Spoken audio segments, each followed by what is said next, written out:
वैज्ञानिकों द्वारा बनाए गए ऐसे जानवर जिसको जंगल में छोड़ना काफी ज्यादा खतरनाक साबित हो सकता है। दूसरे नंबर पर है जैगलियन जीने, जिसे वैज्ञानिकों मेल जगुआर और फीमेल लायन से तैयार किया गया है और पूरी दुनिया में सिर्फ 2 जैगलियन मौजूद है, जिसे इंग्लैंड के जूलॉजिकल म्यूजियम में रखा गया है क्योंकि ये दुनिया की सबसे खतरनाक बिल्लियों में से एक है। इसका वेट 1500 पाउंड है, जो शेर से भी 3 गुना ज्यादा माना जाता है। सेकेंड नंबर पे आता है टाइगर, मेल टाइगर और फीमेल लायन से तैयार किया गया है और इसका बाइट फोर्स लगभग 900 पाउंड है। अगर इसे जंगल में छोड़ा गया तो ये लोग बहुत जल्दी ये आबादी बढ़ा लेंगे और दूसरे जानवर की जगह खुद ये ले लेंगे। पहले नंबर पर आता है लाइगर, दुनिया की सबसे बड़ी बिल्लियों में से एक माना जाता है। एक शेर का वजन 109 किलो होता है, वहीं इनका वजन 1000 किलो से भी ज्यादा होता है। पूरी पृथ्वी पर इनकी आबादी 100 के बराबर है। जैसे आप एक पेट लवर है तो आप ये 3 में से कौन सा पेट पालना पसंद करेंगे?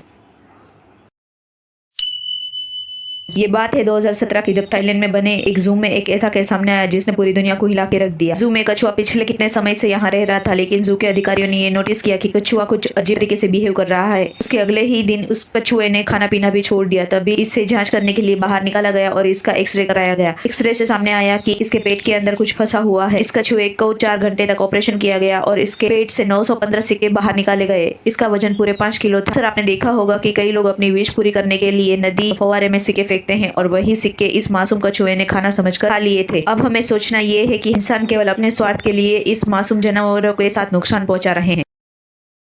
क्या सच में जादुई घोड़े होते हैं? यूनिकॉर्न के बारे में तो आप सबने सुना ही होगा। हाल ही में साइंटिस्ट ने कजाकिस्तान में यूनिकॉर्न के कुछ फोसिले थे 15 फीट लंबे, जो 15 फीट लंबे और 4 टन से भी ज्यादा भारी थे। माना जाता है कि यूनिकॉर्न आज भी जिंदा है और समय समय देखे जाते हैं। ग्रीक माइथोलॉजी के अनुसार यूनिकॉर्न की नस्लें हुआ करती थी, यूनिकॉर्न एलासोस और यूनिकॉर्न लिथॉन, जिसका जिक्र बाइबल में भी किया गया है। मान्यता है कि यूनिकॉर्न के पास कई जादुई शक्तियां होती, इससे वो किसी की भी विश पूरी कर सकते हैं और दुनिया के बड़े से बड़े मानसिक या शारीरिक बीमारियों को कुछ ही सेकंड में ठीक कर सकते हैं। लेकिन वो इंसान की पहुंच से बहुत दूर रहते हैं, क्योंकि वो इस बात से बिल्कुल वाकिफ है कि अगर वो इंसानों के हाथ लगे तो उनकी शक्तियों का गलत इस्तेमाल करने में वो कोई कसर नहीं छोड़ेंगे। इसका जिक्र कई पौराणिक कथाओं में और मोहनजोदाड़ो की किताब में इनका जिक्र मिलता है और आज भी इन्हें कई जगहों पर देखे जाने का दावा किया जाता है। वैसे आपको यूनिकॉर्न सच में दिख जाए तो आप क्या करेंगे? कुछ लोग जंगल सफारी के लिए कार में घूम रहे होते हैं कि तभी अचानक उनमें से एक हाथी उसके पीछे भागना शुरू कर देता है। वो लोग डर जाते हैं और कार को तेजी से भगाने लगते हैं, लेकिन तब भी हाथी उसका पीछा करना नहीं छोड़ता है। फिर उनमें से एक आदमी नोटिस करता है कि हाथी की सिर में गोली लगी हुई है और उसमें से खून निकल रहा है। उसको समझ में आता है कि हाथी हम पर अटैक नहीं कर रहा, बल्कि मदद के लिए हमारे पीछे भाग रहा है।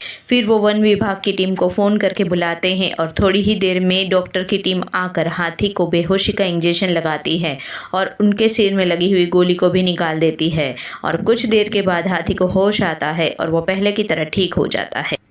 दोस्तों, जब भी साइकिल की घंटी बजती है, शेरू समझ जाता है कि चाचा आ गए और शेरू भी उनके पीछे पीछे दौड़ा आता है। चाचा को पेड़ पौधों से काफी लगाव था। चाचा पौधों को हर रोज पानी देते और ये सब शेरू देखता रहता। जब भी धूप लगती, शेरू पेड़ की छांव में बैठा रहता। एक दिन चाचा शेरू को खाना देकर घर में जाते हैं और थोड़ी देर में घर के अंदर से आवाज आती है, तो शेरू दौड़ता हुआ घर के अंदर जाकर देखता है तो चाचा जमीन पर गिरे हुए। शेरू चाचा को देखता रहा, लेकिन चाचा तो मर चुके थे। अगली सुबह बाकी लोग अंतिम संस्कार के लिए आते हैं और कुछ लोग पेड़ की लकड़ियां काटने लगते हैं। चाचा के जाने के बाद शेरू बिल्कुल अकेला हो गया था और अब सिर्फ धूप में छांव देने के लिए सिर्फ पेड़ बचा था। जब भी कोई साइकिल वहां से गुजरती है तो शेरू दौड़ा हुआ बाहर जाके देखने लगता है। उसे लगता है कि चाचा आ गए। इस तरह शेरू चाचा को बहुत मिस करता था, लेकिन बाकी पौधों को चाचा की कमी महसूस ना हो, इसीलिए वो चाचा की तरफ पौधों को पानी देने लगा और चाचा की याद में पौधों के पास बैठा रहे। ये कहानी से सीख मिलती है कि दुनिया में हर जीव में प्रेम भावना बसी हुई है।